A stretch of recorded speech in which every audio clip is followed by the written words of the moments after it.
Over time, 258 people tell the FBI they saw something streaking through the sky at the moment the 747 was lost. 2 people even caught an image on camera. One photo shows a mysterious trail in the sky.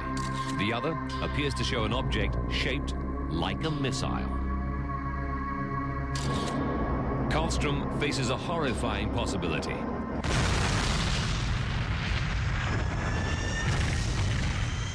Was Flight 800 shot down by a terrorist missile? Such an attack just a few kilometers off the US mainland would represent a new escalation of the terror threat facing America and the West. The US supplied shoulder-held ground-to-air missile launches to Islamic freedom fighters in Afghanistan.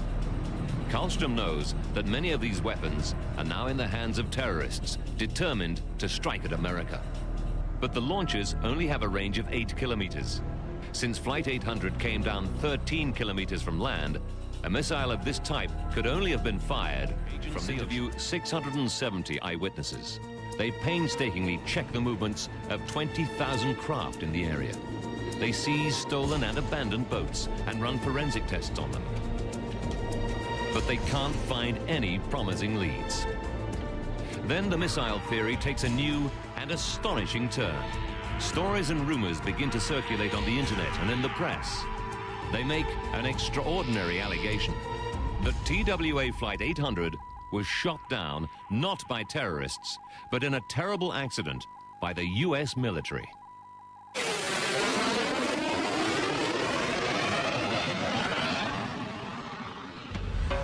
The FBI knows that Flight 800 did skirt the edge of an active military weapons fire zone, Whiskey 105, an area of several thousand square kilometers south of Long Island.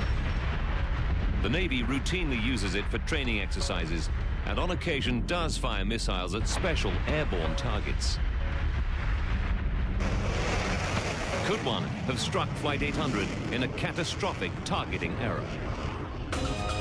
The FBI's James Karlstrom goes straight to the top at the Pentagon. So I had a conversation the next day with the chairman of the Joint Chiefs of Staff, General Charlie Kazvili, and told him that we were going to need the absolute cooperation of all the military services. Karlstrom learns that there were 8 military ships, 8 submarines, and 5 military planes within 550 kilometers of the crash site. A P-3 plane and a sub were in the middle of training exercises. He orders dozens of FBI agents to scrutinize all their logs. After weeks of checking, they verify that no missiles were unaccounted for. No missiles were fired that night. The FBI also check out the 2 suspicious photographs. They find that in one, the photographer was facing in completely the opposite direction to Flight 800. Technicians conclude that the object captured is actually an airplane. They also find that the mysterious trail on the other is simply residue on the film. The FBI concludes that the friendly fire theory is groundless. Since the day after the crash, Navy divers have scoured the debris zone in the deep waters off Long Island. It's slow and dangerous work. The seabed is littered with razor-sharp fragments. 6 days into the search, and there's no sign of the black boxes. It's possible that ocean currents have buried them in the sand.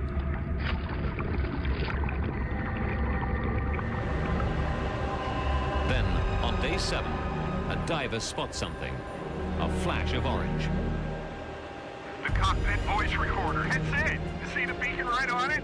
You want to take a picture of it? Right. It's the cockpit voice recorder.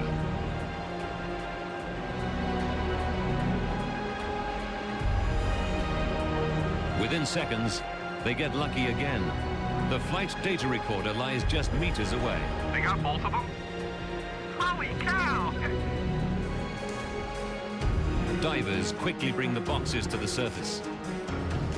To prevent damage by oxidation, they keep them submerged in salt water. But there's a problem.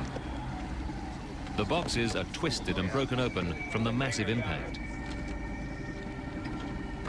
Investigators fear that there's little chance the tapes inside will have survived, but they rush them to NTSB headquarters. There they hope they can retrieve something from the recorders. Carefully, they remove the cockpit voice tape from inside the armored casing and thread it onto a player. Against all the odds, the tape is intact and playable. TWA 800, heavy turn left heading 050, vector climbing around traffic. Left 050, climb vector. They carefully analyze all the pilot's conversations and the readings from the data recorder. Stop climb at 13,000. And the electric. They scour the last seconds of the recording for any clues to the plane's sudden loss. Climb to 15,000. But at 8:31 and 12 seconds,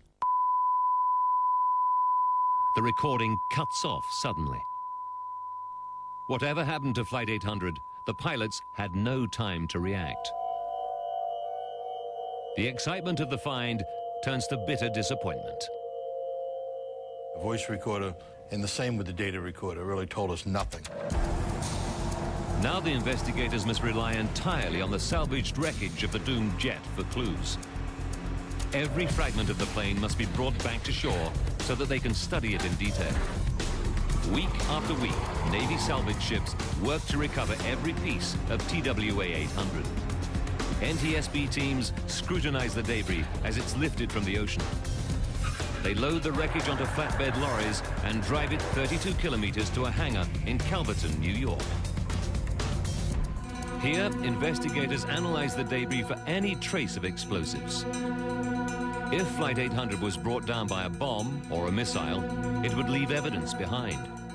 NTSB metallurgists examine the fragments under scanning electron microscopes.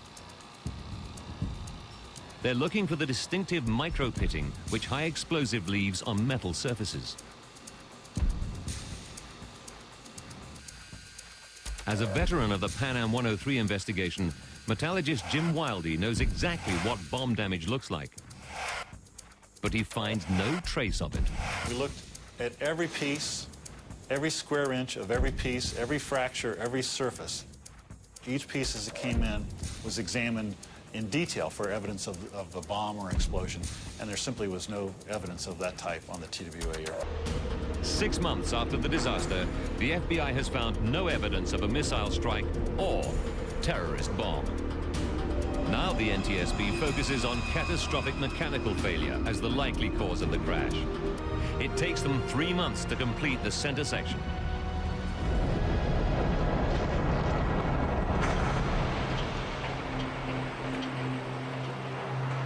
The fuselage is riddled with fractures.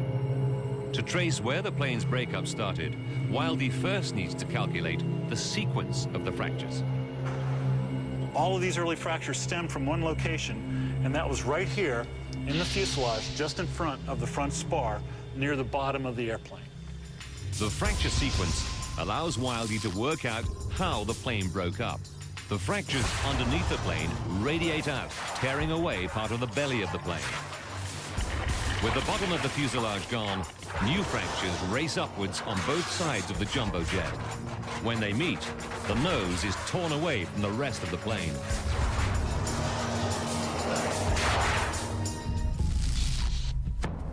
Now Wildey must find what triggered the initial fracturing. He looks behind the spot where the fractures begin.